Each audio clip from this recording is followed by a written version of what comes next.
everybody. I'm in Swakopmund.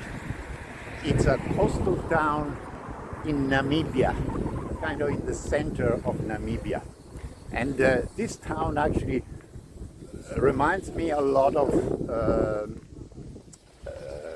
Australia, but definitely South Africa. It has a feel, sometimes a very similar architecture, even as you can see from here, for example, is a Dutch architecture, you know. And anyway, what I want to let you know is just a report of how I drove through Angola. Okay, I was coming down to get to Angola from Congo Brazzaville, which is the Republic of Congo. And so I had two choices. Either try to go by boat, and I will explain you how, or go by land into the Democratic Republic of Congo, which is Congo Kinshasa. But that way is actually, the road is very bad, and you need to cross a bridge that apparently is extremely busy. So I decided to go the other way, which is said by sea, and you need to enter a small protectorate of Cabinda, which is already Angola. It's a piece of land that is squeezed between the two Congos. And by taking a boat in Cabinda, you can bypass Congo Kinshasa and go directly into Angola. That's what I did.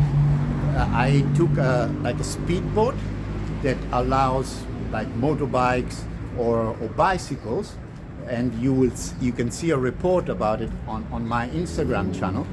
And I arrived after 3 hours into Soyo, which is the first town in Angola.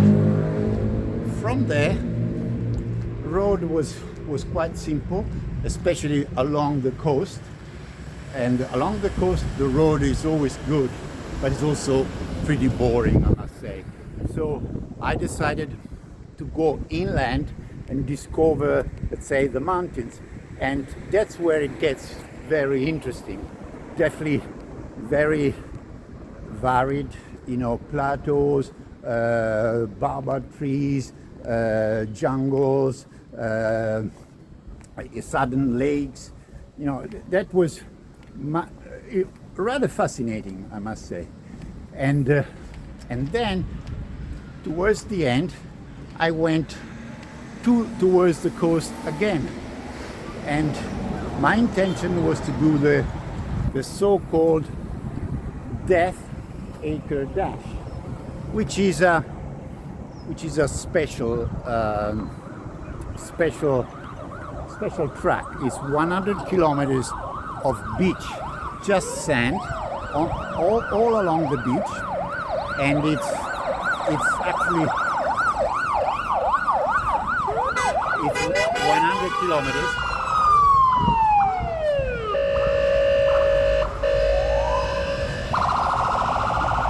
Sorry about, it was just the police. So it's 100 kilometers of beach that is between the Namib Desert and the ocean. So to go on the beach, you can only go at low tide, but you need to start at a certain time of the day when the tide starts to go down, and you have to be sure that you rush out after you do the 100 kilometers and get out of the beach before the high tide comes. And well, some people even, you know, who were not prepared enough, they actually left their vehicles, in the ocean. And anyway, so that was my project, my dream, let's say.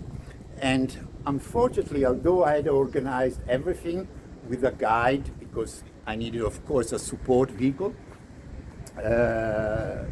in order to cut through the desert afterwards, unfortunately, some rocks were exposed on the beach, so it was not accessible. It was not accessible, and so I had to call it off. I mean, I tried to wait a couple of days, but yeah, in the end, the rangers of the Namib Desert told us that the Death Acre Dash was not possible. You could only do it like the first half, but it was not really worth it because you had to go and then come back. So I decided against. I decided against also because the Namib Desert is actually very long. It's not just in Angola. It's all the way through Namibia and even parts of South Africa. And this Namib Desert is the oldest desert in the world. And so I'm going to have other chances here in Namibia to experience it. So